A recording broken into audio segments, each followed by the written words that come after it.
সম্পদ আমার কবরে যাবে না, আমার ভাই বেরাদর কেউ কবরে যাবে না। আমি হারাম পথে চইলা লক্ষ কোটি টাকার মালিক হয়ে গেলাম।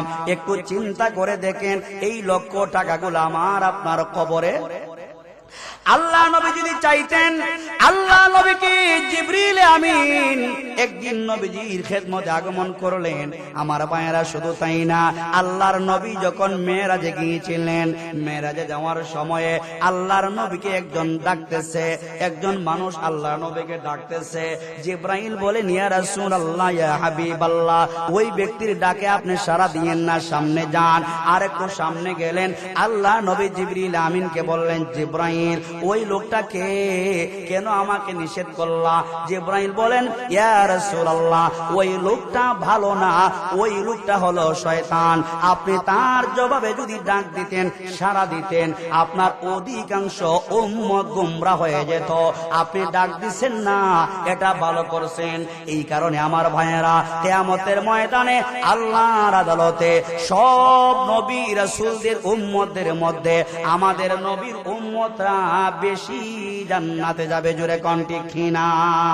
অন্যান্য নবীর উম্মত থেকে 1000-1000 উম্মত থেকে মাত্র একজন যাবে জান্নাতে, আর আমাদের নবীর উম্মত থেকে 1000 থেকে 999 জন যাবে জান্নাতে। জোরে কোন সুবহানাল্লাহ।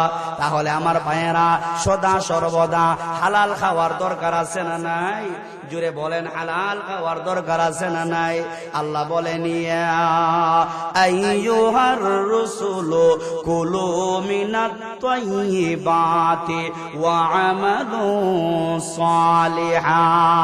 আমার জমির বাজারের ব্যবসায়ী ভাইরা, আল্লাহর কালাম, আল্লাহ তাআলা বলেন, ইয়া আইয়ুহার রাসূলু কুলু মিনাত তাইয়্যিবাত।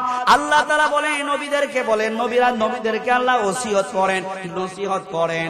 আল্লাহ বলেন, ভালো কাজ করার আগে, নেক আমল করার আগে, ভালো কাজ করার আগে আপনি যে খাইবেন, ওই খাবারটা যেন হালাল হয়। কি হয়?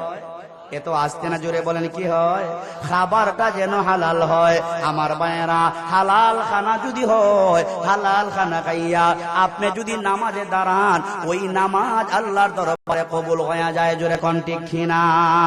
ও মুসলমান ভাইয়েরা, সামান্য একটা উদাহরণ দিয়ে আলোচনা সমাপ্ত করব। দিব? জোরে বলেন, দিব? দিতাম নি? আমরা যে অনেক সময় হারাম যে খাই আর বলি, হুজুর দোয়া করেন, দোয়া করেন, দোয়া তো কবুল হয় না, দোয়া যায় কোথায়?